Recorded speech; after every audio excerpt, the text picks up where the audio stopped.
This week on Pit Stop with Don and James, Don gives us some tips on how to have a successful Austin Grand Prix. We finally give some bold predictions for the upcoming Austin GP. We measure Lando against Piastri, and we speculate why Russell has not re-signed with Mercedes. Welcome to Pit Stop with Don and James. I'm Don. I'm James. James, how we doing, man? It's an off week. Yeah, it's an off rainy week. It's been raining the past 2 days. We are on day 3 of it being nice and stormy out here in Phoenix, Arizona. So enjoying the rain. I'm one of those older people now where I just go, we needed this. Yeah, it's true though. You do need it. It is true. So super stormy, super cold. I'm rocking the sweater today, rocking the Williams sweater. So it's been nice to bundle up and get out all the fall stuff. Yeah, for sure. Yeah, I got my mug of tea today. I'm drinking some Darjeeling, trying to warm up. Not just any mug; it's got your initial on it. It's got my initial, yeah. It's my D mug. Yeah, we kind of do this with our family here, where we've got everybody's got their own initial mug, and anyway, I busted mine out to have my tea in today. Hopefully, that sounds like your mom's doing. Oh well, it's my wife. She's the one who we a lot of times on the holidays, like I don't know, like Christmas or something. We'll all get out our mug and we'll have hot chocolate or something like that. And so that was what that was about. And then this is actually round 2. These white mugs are round 2 because one of my sons broke, and it was a mystery. Like it just came out of the dishwasher and the handle like had broke off. Oh no, what a bummer. And so we had to get a whole new set. So but anyway, yeah, it is fall. It's falls upon us. It was raining up here in Salt Lake City area as well. I saw last night, I was watching some football games that were taking place there in Arizona and saw that they were getting rain and weather delays. So yeah, man, it's at the Mountain West getting dumped on right now, which is good. Yeah, maybe we could pivot for a second. Did you see the Cardinals game where they ended up losing recently? I didn't see it. What happened? Guy got I think he got an interception or he picked up a fumble and he was running it back towards the end zone, and like right before he stepped into the end zone, he dropped the ball. Oh shoot! Yeah, one of those. Yeah, that happens about one time every year, and everybody's like, "What did you do?" Yeah, but like they were ahead. And then just like in the last quarter, they just made like a bunch of goofy, stupid mistakes. I think it was against the Titans. Oh. And yeah, just bundled it, man. I think they were ahead like 21-6 going into the last quarter, and then they just lost it. Oh man. Just messed it up, man.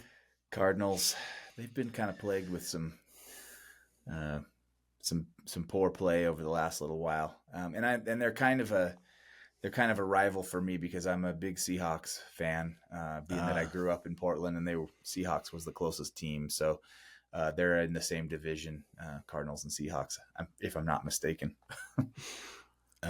Yeah. Well, growing up in LA, we didn't have a team when we were growing up, so we had to do the San Diego Chargers. But now LA's got 2 teams, so you can pick who you want to root for. Yeah, it's so weird that it went so long with no team there in Los Angeles, this second biggest city in the country, and they didn't have a football team. Makes pretty much no sense, but they got it sorted out.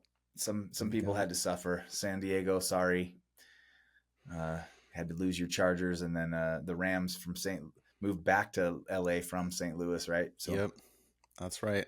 It's a little greedy on Los Angeles's part, right? They got 2 baseball teams, they've got 2 football teams, they got 2 soccer teams. That's right. Yep. LA, now they need a Formula 1 race. Oh man. That would be an absolute disaster. Well, Long Beach is pretty close. I mean, they could Long Beach is pretty close. You know what? I wish they wouldn't. They've obviously built it up, a lot since the 70s, and there's just no room. I mean, they run IMSA and IndyCar on the same weekend. And there's just not enough room doing just those two. Yeah. Not even the whole IMSA field shows up. It's only like the top guys that want to go run it. It's like not that much. So yeah. It is what it is. Formula One would have to be a standalone weekend, which I'm sure if they did, they would sell out. It wouldn't be an issue. But right. Oh yeah. I digress. Yeah. Well, man, let's see. What do we got? What do we got cooking this week? I am sporting my COTA shirt, which is really getting old and worn. You know what that means? It's just time to buy a new one. That's right. I'm going to be down there. I'm leaving on Thursday. Today is Sunday. I've got 4 more days heading down. Looking very much forward to being back in my old stomping grounds and also just, hitting up the race events all weekend long. It is you were talking about anniversary stuff before, and it is my wife's birthday, so I'm going to be at the race on her actual birthday, and she's not coming to the race. She's getting more and more into Formula One, and I think she wants to go to the race, but she's not so set on sitting out there in the heat and the weather all day around crowds of people, and so she was just hesitant to buy a ticket. But who knows? Maybe at the last minute, if she can find something, she'll show up to the race with me. But otherwise, yeah, my wife's kind of the same way. She doesn't like the idea of being outside for 3 days straight in the sun, just watching cars for 3 days. Yeah, so one day she can handle, and that's fine. That's good enough for me. Yeah, I mean, you can just get a race day ticket, or there's even a sprint race. Like I wonder if my wife would enjoy just going and watching the sprint race on the second day, because here's my experience at COTA. The last time I went there, it progressively gets busier and busier. Race day is the busiest day. Like there's so many people. It takes forever to get in and out of the circuit. But the second day wasn't that bad. It was worse than the Friday. Friday is kind of leisurely, like there's still a lot of people, but like it was, I mean, it's probably about like 2/3, a half to 2/3 the amount of people I would say are there. It wasn't as bad getting in and out of the venue. So Friday practice day is kind of nice. And then at this event, I believe it's FP1 and then just sprint qualifying, I think, is what happens on the first day. So okay. I can't remember if it's sprint qualifying or if they're doing it must be, because then on Saturday it's the sprint race and then regular qualifying for the Grand Prix.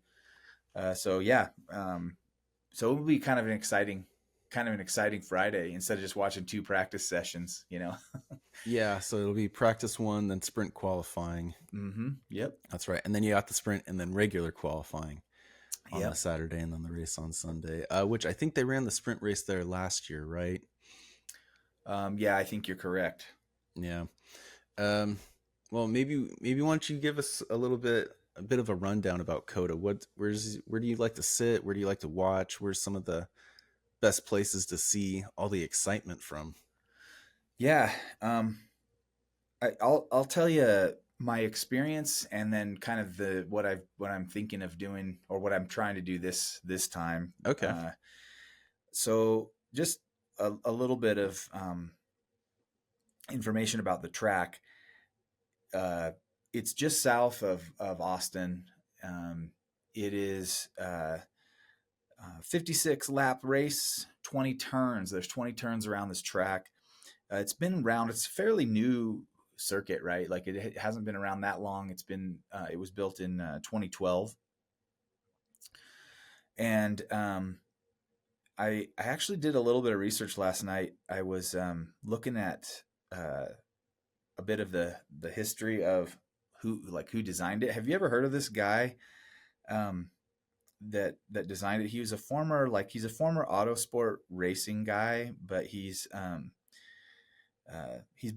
been involved with a ton of the circuits around the Formula One calendar. His name is Hermann Tilke. He's a German guy. Yes. so he's the guy who designed it, and it's kind of like I went to the Wikipedia and read about him, and he's famous for this, for designing racetracks, but he's also somewhat criticized. There's been some level of criticism from others about him building kind of, or designing sort of boring boring courses, which was kind of interesting to me. I really like COTA, but it is probably a little bit of a bias from me because I lived in Austin area for so long. It's kind of hometown, and I used to like to go to COTA and race go-karts down there. They don't run go-karts on the F1 circuit. Of course, it's a separate track, but I used to like to go there. And when you would go down there, they would sometimes be running cars, and you could just walk right onto, they weren't Formula One cars, but people would have sports cars or other kinds of racing cars out there.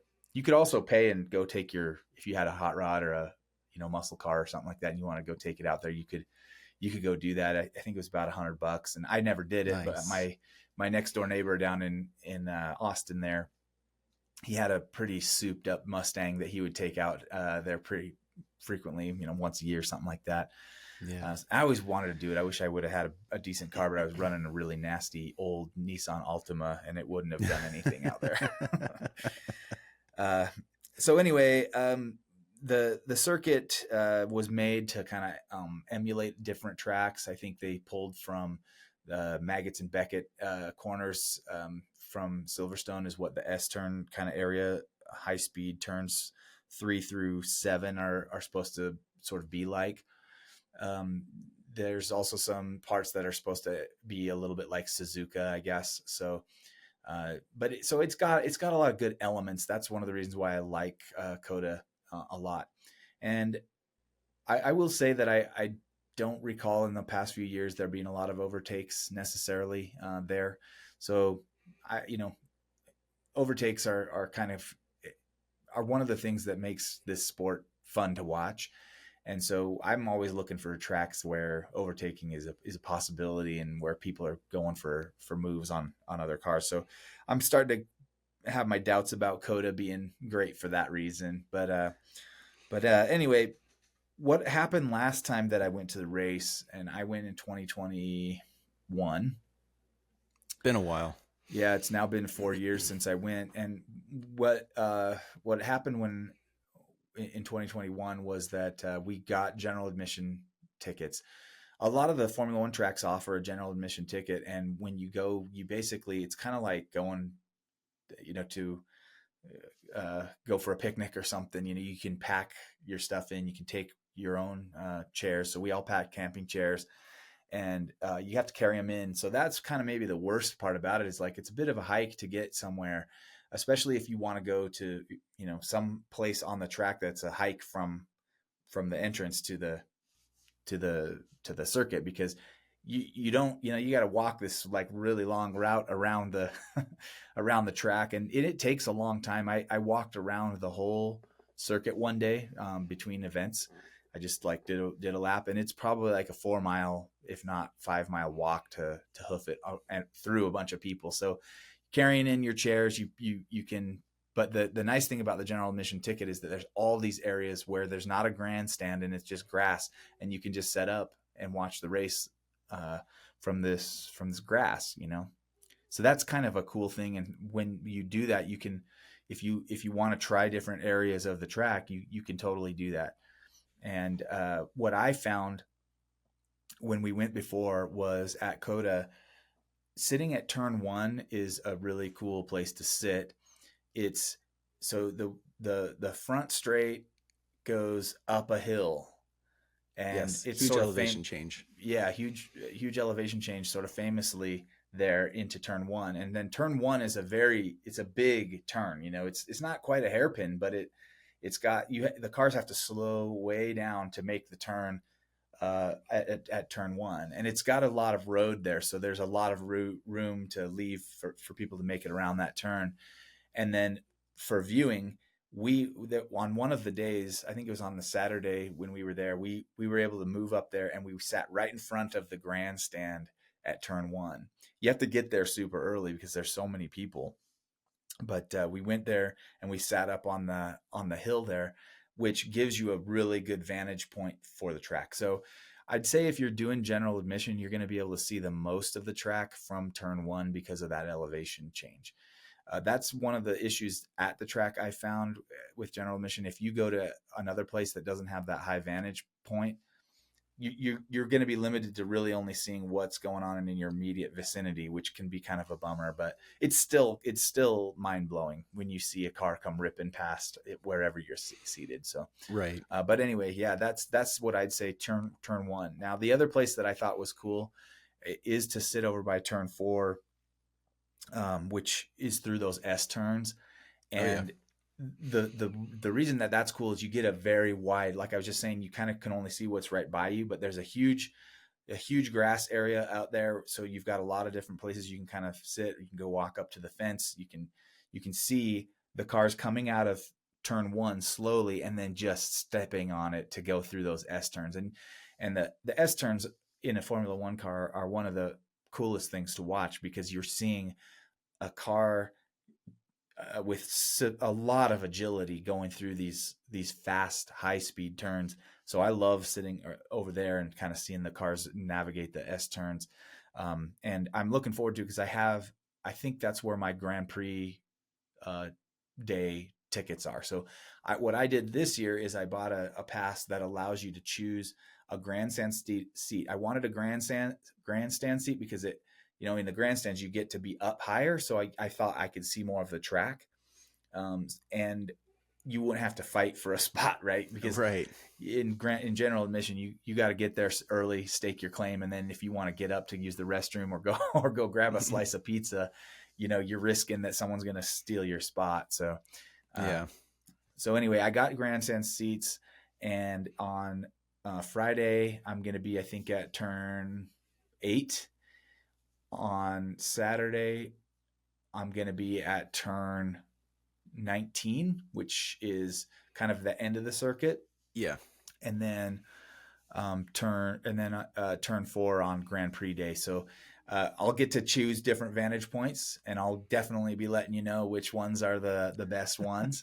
And that's a cool thing that Formula One offers, or at least COTA. I guess I don't know if they do this at other venues, but to be able to pick different vantage points for throughout the weekend, I think is a pretty slick deal. I mean, it sort of diffuses a little bit of the risk if you've never sat in the grandstands of knowing where the best place to see is. So I'm looking forward to being able to kind of choose or go to these different spots and see what's the best vantage point. And then I'll know for next time if I want to just pick one. If I like turn 4, I'll just buy my whole weekend at turn 4.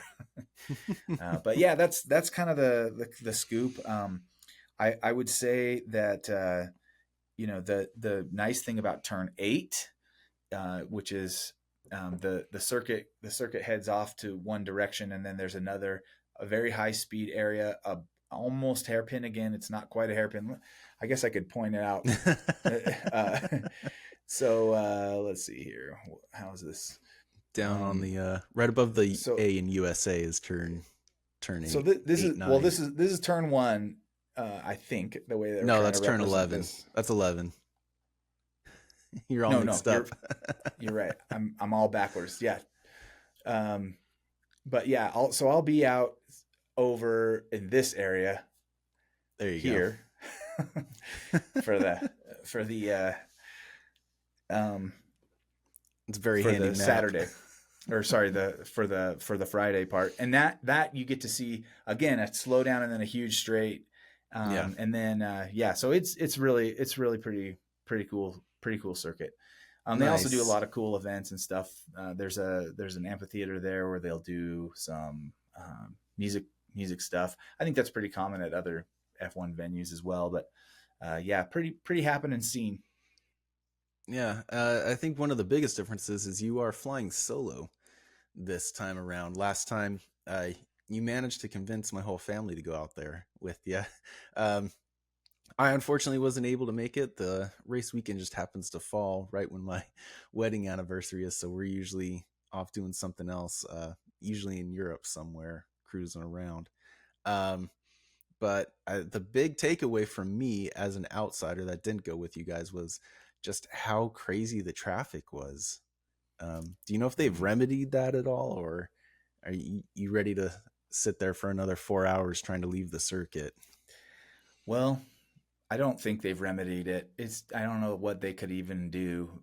It is it's like a whole city, like a not a small city, like a medium sized city's worth of people descend uh, on the venue, and there's only a few roads in and out, so it's insane getting out.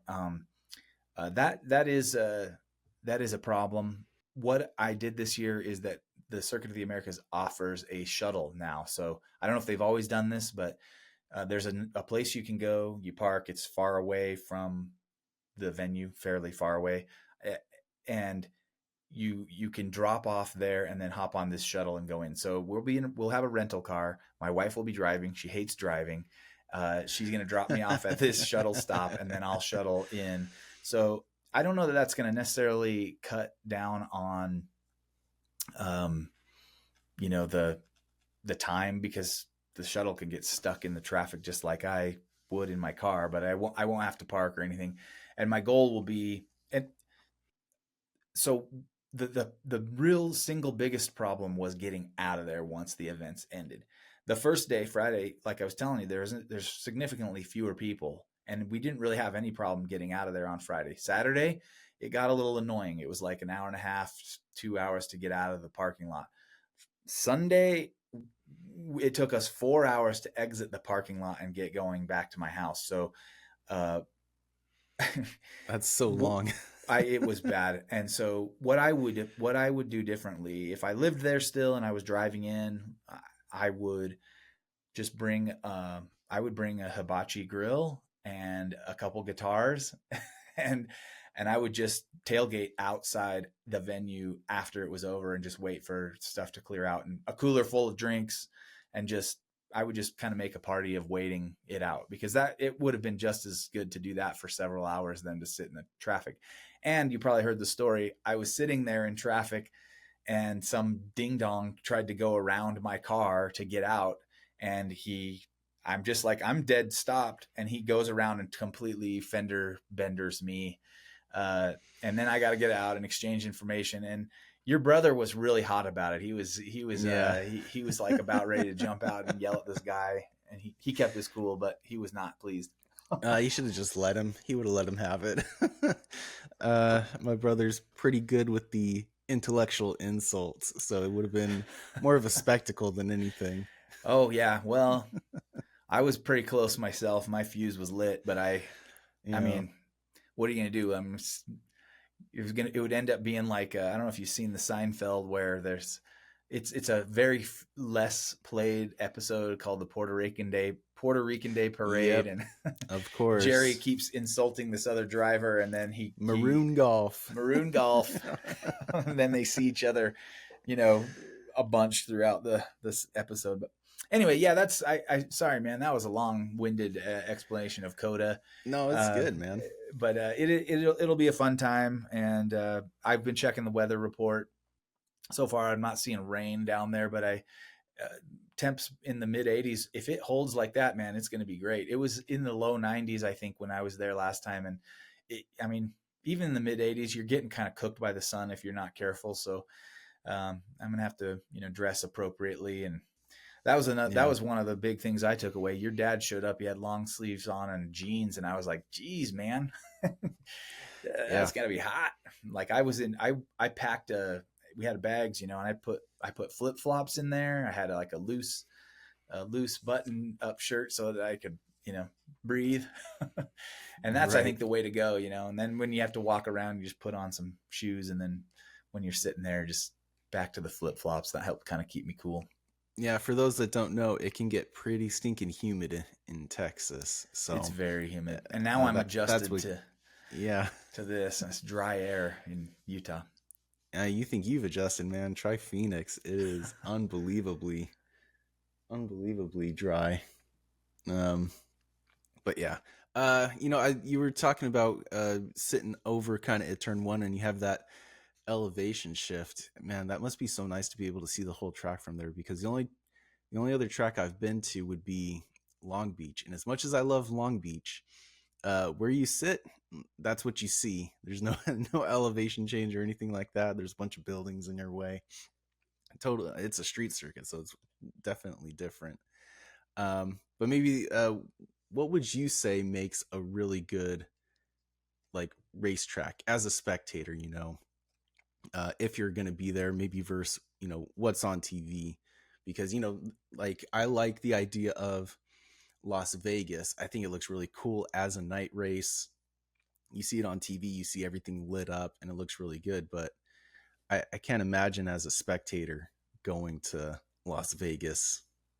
It would be like, it doesn't look easy to get around. Like there's no real good places to watch the race from. Right. Um, so what would you say makes a really good racetrack? Maybe just from those two different vantage points. Yeah. Well, that's hard to say. I think since I've only ever been to COTA, really, I that's kind of where my in-person experience ends. But I think when it comes to racing, if when you're watching as a fan, you're watching the sport, you want to see overtakes. I think that the best tracks are going to offer some possibility of overtakes. That's why everybody's kind of getting down on Monaco, right? Is like, there's just not really a chance to see these guys compete against each other. It's more of like if you can watch them qualify and get excited about that, then you're like, yes, my guy got P1. He's probably going to win this thing. That's so I would say, but there's all these other things that Monaco has, the scenery. That's great. And I would say at COTA, you don't really there's nothing scenic necessarily about it. I don't find Central Texas, where Austin is located, to really be that scenic of a place. And so you're not like, the cars aren't flying past the castle section of Baku or stuff like that, that are really cool to see. But it does have spots. They've put in all different types of turns at COTA, right? So you've got some really tight, I guess you'd call them wide turns, like at turn 1, where your car has to slow way down to take the turn. You've got S turns. You've got a couple, at least one sweeping turn right here, where it's kind of a 90-degree, but over a big sweeping curve. So they've got a lot of different elements. They've got straights where you can do DRS. Where we sat when we went last time, we sat a couple of days down by turn 19, which is where I'll be sitting on Saturday. And but we were in the grass, and the cars there, they slow down into turn 19. There's a gravel runoff right there where I actually saw an infamous Nikita Mazepin spin. He spun out right there, not on the race, but like during, I think it was one of the practice sessions. So there's a little bit of gravel right there, and it happened right in front of us. Very cool to actually see the cars go off track right there, to be able to see what that looks like up close. And then they come through a very short straight, and then into the final turn, which is 20, and then up the front straight there. And so seeing those cars slow down and then just step on it to get going up that straight is very cool. This is the difference I've found when you watch in person versus on TV, is that TV, because of the way they have to shoot it, you just don't get as much of a sense for the speed that they're dealing. Every now and then they'll cut to a stationary camera, right? And you'll see the car go like flying by that stationary camera. But otherwise they're moving with the car, which takes away the effect of how fast they're going. Now, when you go watch these races in person, these cars rip past you. And that's the thing. You're blown away if you've never seen it before. You've seen it because you've gone to Long Beach and seen IndyCar, and they run similar speeds, So, but just seeing these cars at the speeds they're going, it completely changes the way you think about what these drivers are doing and the speed that they're executing some of these moves on. It's so that to me is one of the most fun things of going to see these cars live. And then they do all kinds of other things in between the actual events, right? So they've got hot laps where drivers or former drivers will go out there in a sports car and they'll just rip around the track and drift and do all kinds of cool things. When I was at COTA last time, I don't know if you remember this, but Daniel Ricciardo was out there in a I think it was like a Dale Earnhardt NASCAR, just burning out donuts at different spots. He was just driving around the track, stopping. He'd burn some rubber, go move to another spot. So they do stuff like that, and it's fun and it's cool, and you get to see, there's also support races. I think I'm trying to remember when I was there, if like Formula 3 or Formula 4 race that happened, and I haven't even looked at the agenda for what's happening between the F1 events, but yeah, that's another thing about going live. You see the amount of work and planning they have to come up with to fill out a day, because people are pilgriming in from all over the place and setting up camp at this track for 3 straight days. Yeah, it's the same thing over at Long Beach. Like there's always something going on track. Long Beach is a little more unique in how they set up, because it is a street circuit. So not even like behind the pits. It's kind of like a ways into the infield is where they house all the Indy cars. And then over by the hairpin is where they house all the IMSA guys. And then inside the expo center, like way into the infield, is where you'll find like the historics that they have and the drifting guys as well. But anyways, for the IMSA guys to get all the way down to the pits, they keep the track closed, and they essentially just dolly all the cars around, the last few left-handers. And then right, instead of going around the hairpin, there's kind of like an inlet into the pits, and then they'll just cart them down that way. So just different nuances, right? But going back to your point about like what makes a good track, I think you're right. Especially looking at COTA, I think people would most expect people to pass into turn 1. Obviously, you have a long straight, and then you have a sharp. It really is basically just a hairpin. It's a very sharp left-hander. And then at the end of turn 12, down at the end of the back straight, I think the most surprising place where people have been passing is turn 16, which is that last little left-hander before you start the long sweeping right. But I think that's what makes really good tracks is, you have a long straight and then a really sharp turn at the end, which is why I like the Chinese Grand Prix. There's a lot of long runs and then stops. And that's why I really like Baku as well. It's all 90-degree corners just about everywhere you look, and it's a long straight between them. So it makes for a lot of overtaking opportunities, which is, I think you're right, that really is kind of the crux of what fans want to see. They want to see overtaking, they want to see battles. And when you have long straights and really hard corners, I think that is what lends to really hard racing. Yeah, exactly. Yeah, there has to be a time where you can gain a lot of speed and then choose a breaking point, right?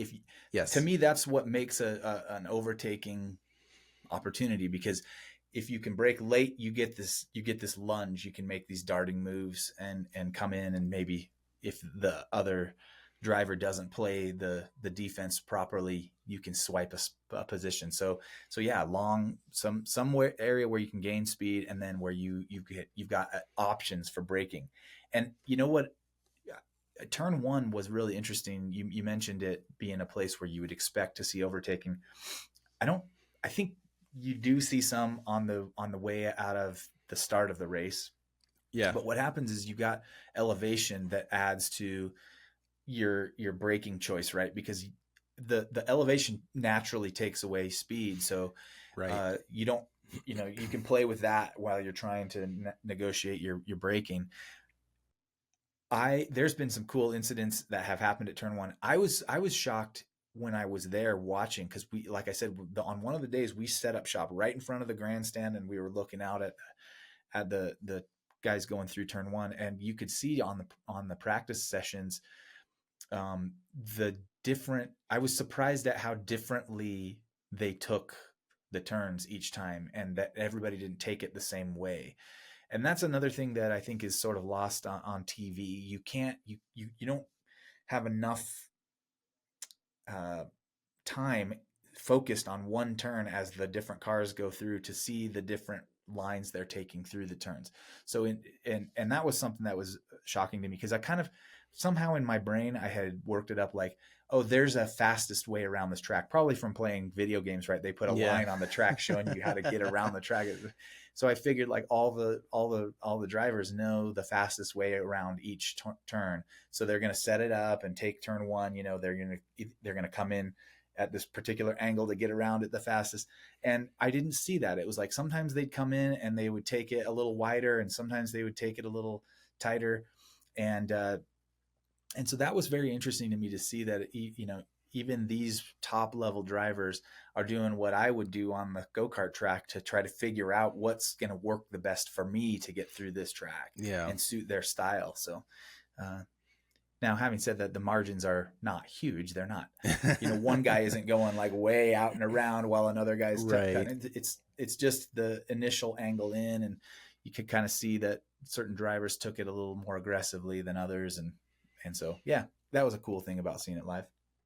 Yeah. And I think that's kind of what, like going back to, you know, having the long straights, I think that's what they're trying to do about the last race we just had over in Singapore, because they used to have that kind of like basically like a bus stop area, where it would go under the grandstands and then out into the marina and then back under the grandstands and then come back around.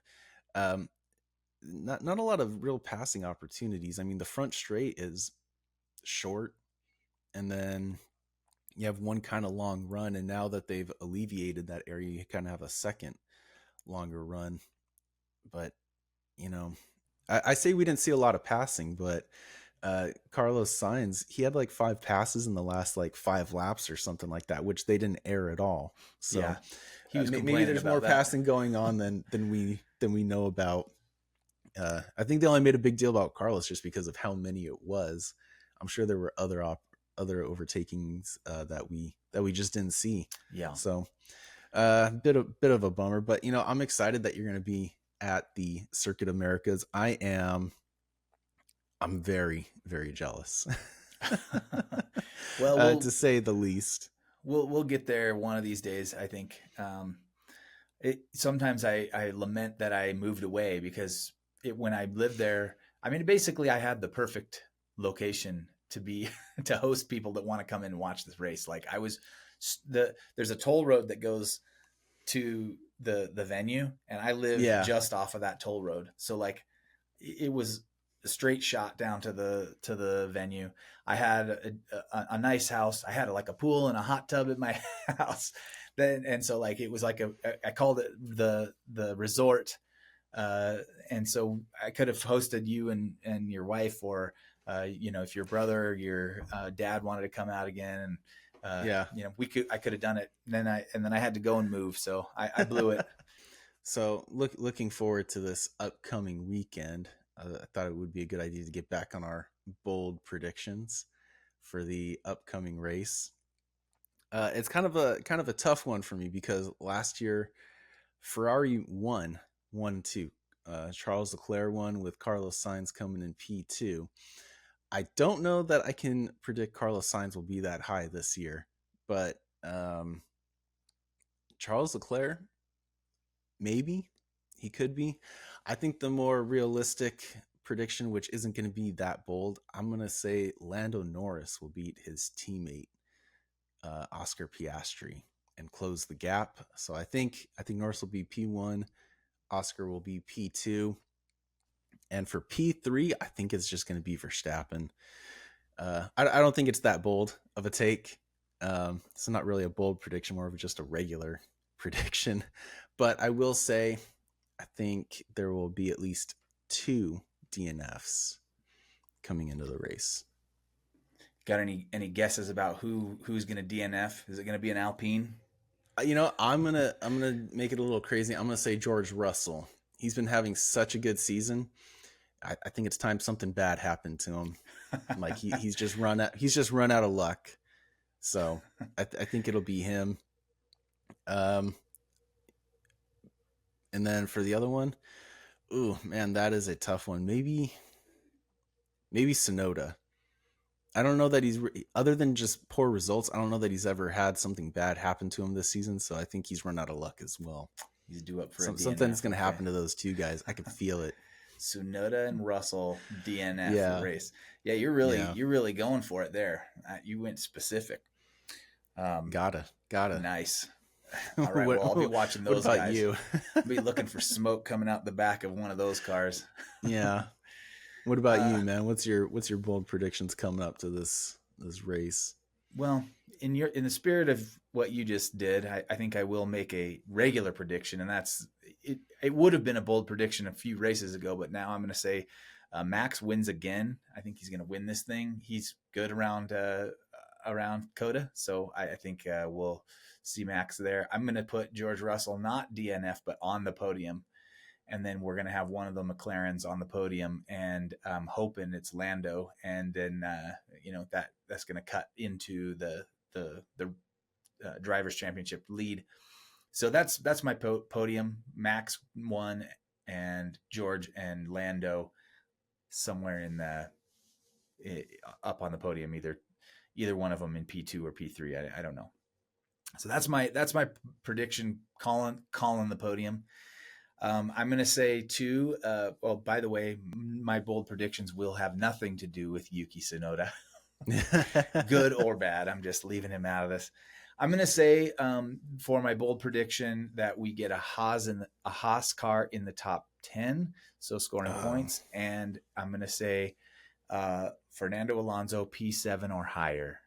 I wanted to say P5, but I thought that was a little bit out of reach. So yeah. That's not even a bold prediction. That's an impossible prediction. Yeah, putting an Aston up there is a bridge too far, they say. Yeah. I gotta know, are you more team Oscar or are you more team Lando? Yeah, this is an interesting one, and we kind of treaded into this a little bit before you mentioned it before we did this, and so I did a little bit of looking up because I wanted to say like, well, who do I really care about here? So I did some comparison. I'm team Lando. I like Lando's personality. Personally, I think he's put in his dues, and I want to see him. I want to see him win the championship this year. I don't think it's very likely. It seems, I haven't looked up the Vegas odds or anything, but it seems like he's got a bit of a hill to climb with 6 races to go, and he's got to close a 22-point gap. I think it is to Oscar. Having said that, Oscar has risen to the top very quickly, so it's impressive what he's doing. He's kind of stone cold. He's a little more boring as a personality, I think, when it comes to radio messages and stuff that happens between races. But I care less about that. What I want to see is great driving, and I think Oscar's proven he's got a really bright future in this sport for many years to come. So I think ultimately as a driver, I'm a little more of a fan of Oscar. But I do want to see Lando win it this year. So I guess I'm kind of hedging my bet just as a McLaren fan. But I'll give you my quick rundown of their side-by-side comparison of this year, and then you can chime in with what team you're on, whether you're on Team Lando or Team Oscar. It's so neck and neck this year. Very neck and neck. Very, very similar results for them. There's been 18 races so far. Qualifying is exactly 9-9 as far by my count. They've beat each other 9 times.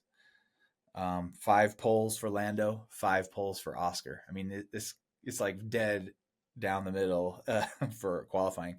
And then in the races, Lando has outperformed Oscar 10 times, and Oscar has outperformed Lando 8 times.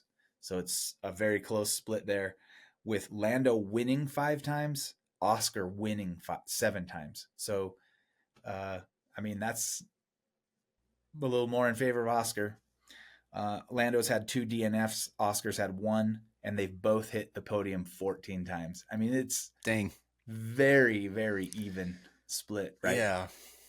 So yeah, kind of That's setting up for a very interesting remaining 6 races. yeah. I would say I'm more team Lando. Um, just because I remember, so his rookie season was 2019 with McLaren, so he's only been with one team, Yeah, and he partnered Carlos Sainz, I think, that season as well in 2019 at McLaren. And I remember when they made the announcement, and I remember just kind of like seeing the picture of Norris. I'm like, okay, like I think this guy could, like, he just looks like he would win the championship. Um, but I like his personality. I like his drive. I think sometimes there's that disconnect where, you know, he has like such like happy go lucky personality outside of the cockpit. You know, he's always kind of joking around, laughing. And then I think people don't think that translates to him being super serious inside the car. And so I think there is that disconnect where people would probably choose Oscar over Lando. But I think, you know, if you look at his history for Lando, he's had great success his whole racing career, obviously, right? Because he's made it up to Formula One. Um, and so I think he does have that drive. He does have the ability to convert. Um, but I think just as an all around individual, I like him more. I would love to see him.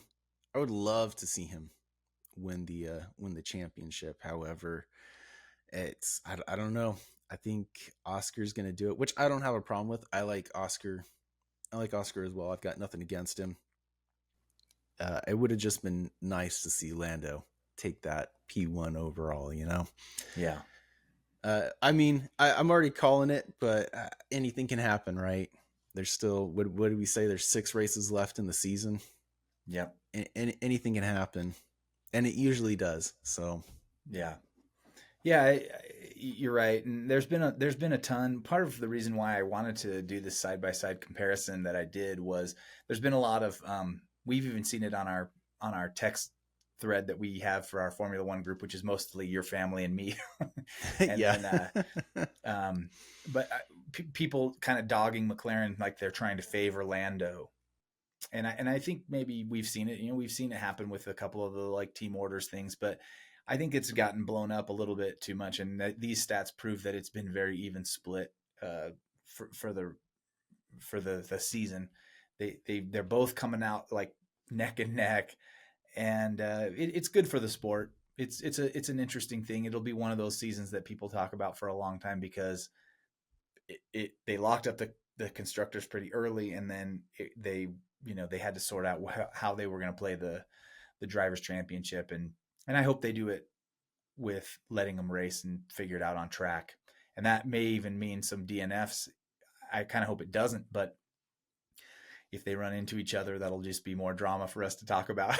So I think that this is a it's hard because Lando, like you said, he's the personality's there, and I think that's been one of the main criticisms of him. It isn't that his personality off track isn't good. It's that on track, is he being ruthless enough to win? Because in this sport, it's highly competitive, and you almost have to do everything you can to win. We saw him do that last week with a really bold move to steal.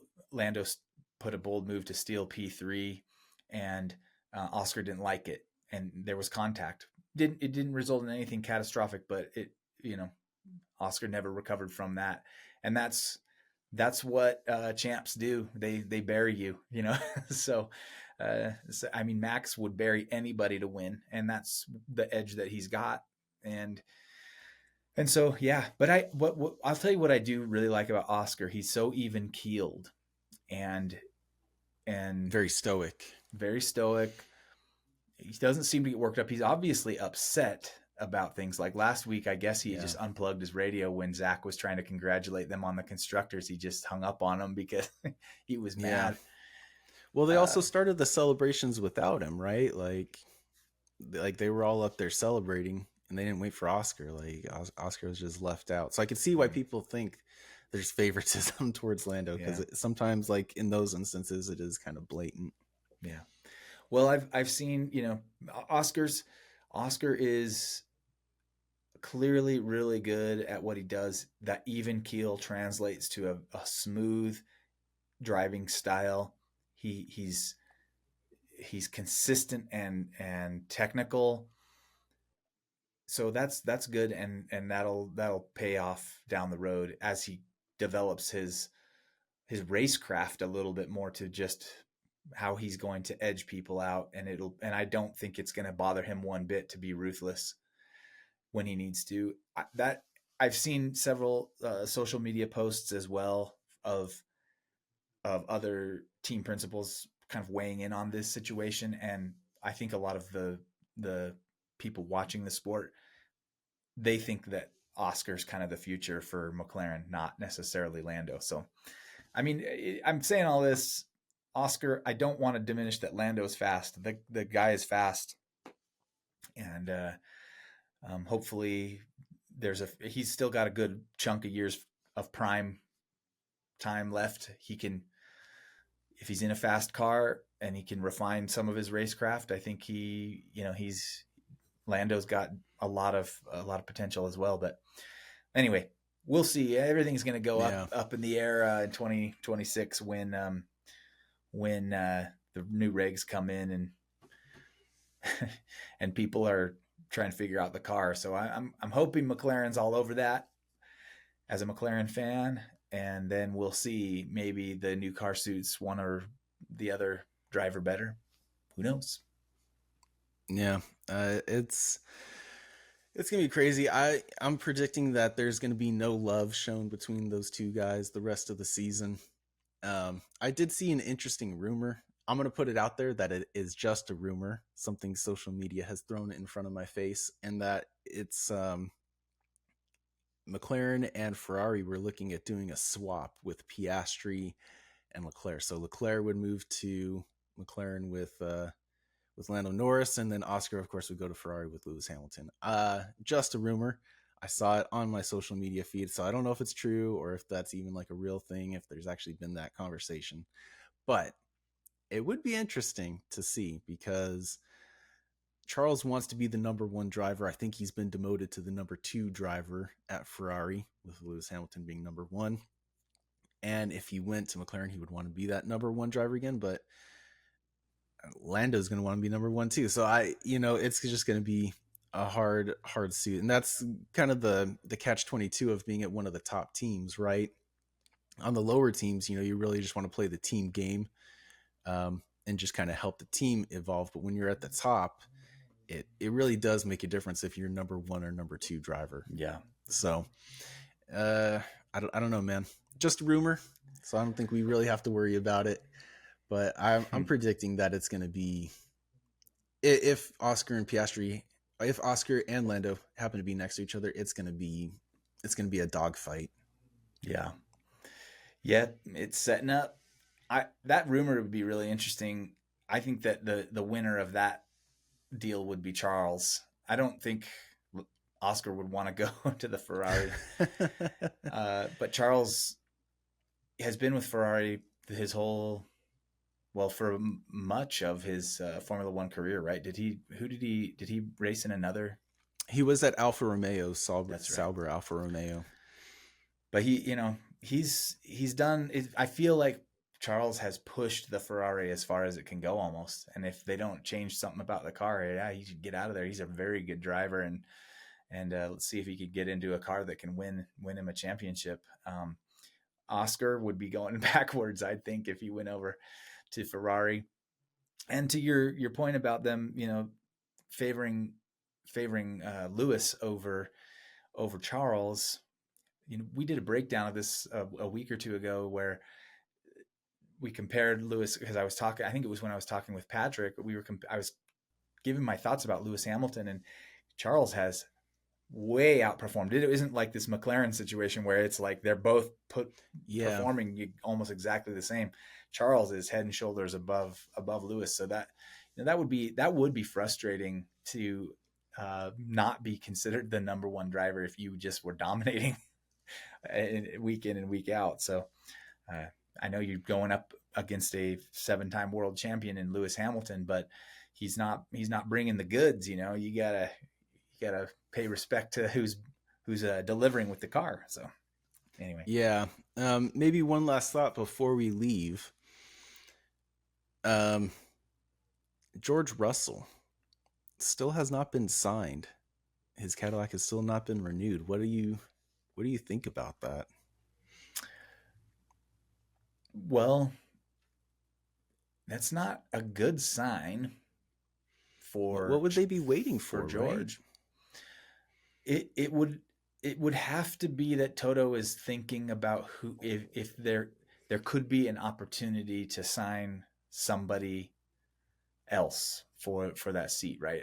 Either that or George has been having talks with people that I'm not hearing about, and so Toto's heard about that and is making him pay.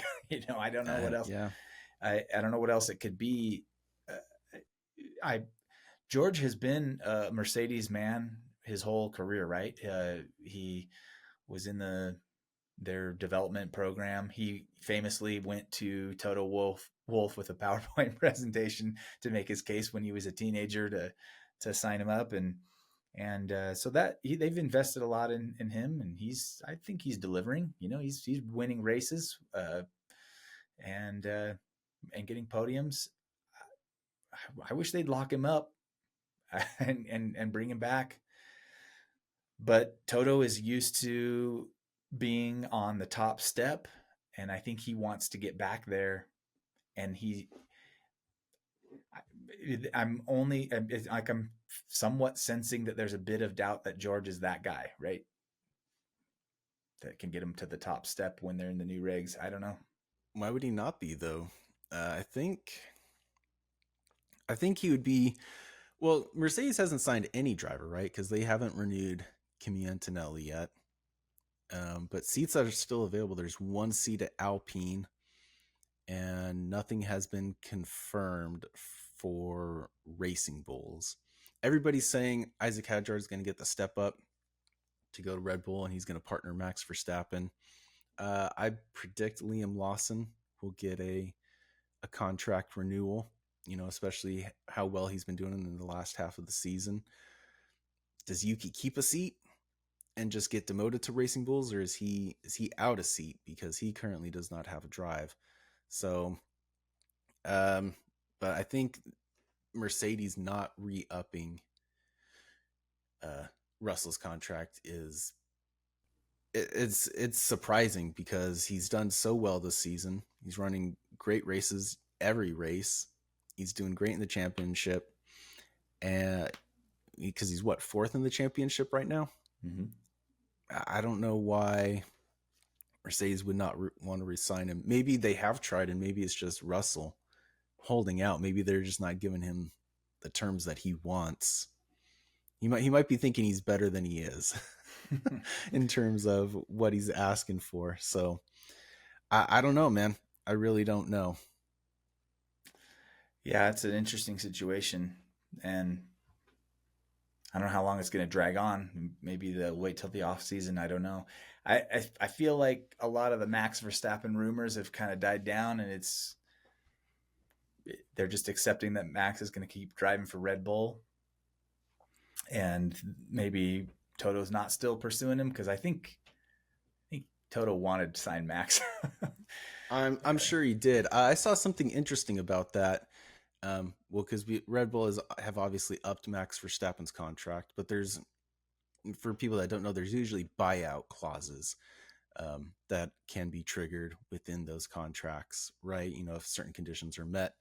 And I saw somewhere that Max is only staying at Red Bull because Red Bull have agreed to allow him to race in series outside of Formula One during the F1 season, which that doesn't happen. That hasn't happened in such a long time.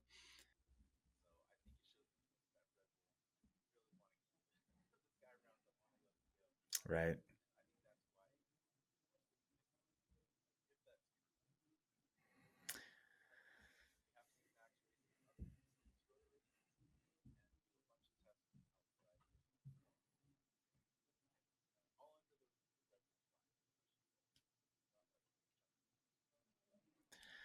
Yeah, Red Bull would be unwise to let him get away, right? So he's the dominant driver of this era, and I talked about this with Patrick on a previous episode. It's just like he steps into the GT3 car for an endurance race on the Nürburgring, wins it. It's like this dude's the real deal when it comes to auto racing. So yeah, he's been criticized before for staying up all night before a race doing sim races, and yet he still hops into the F1 car and wins. So I don't know what's going on with that guy. The guy's like the Terminator of of racing.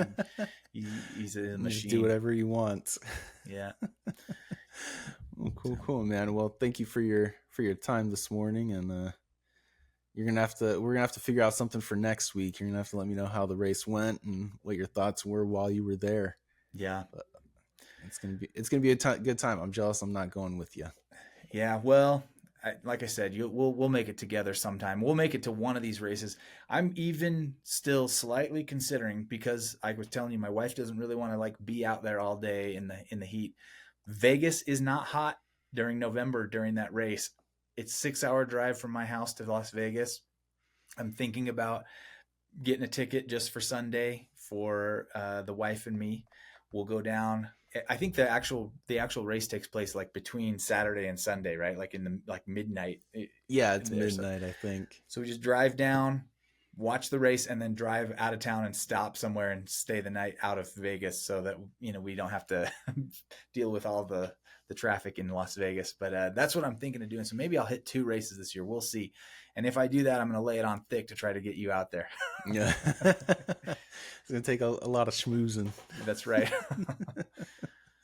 Well, cool, man. Well, thanks for joining me, man. I'm gonna let you go and say adios. All right. Adios.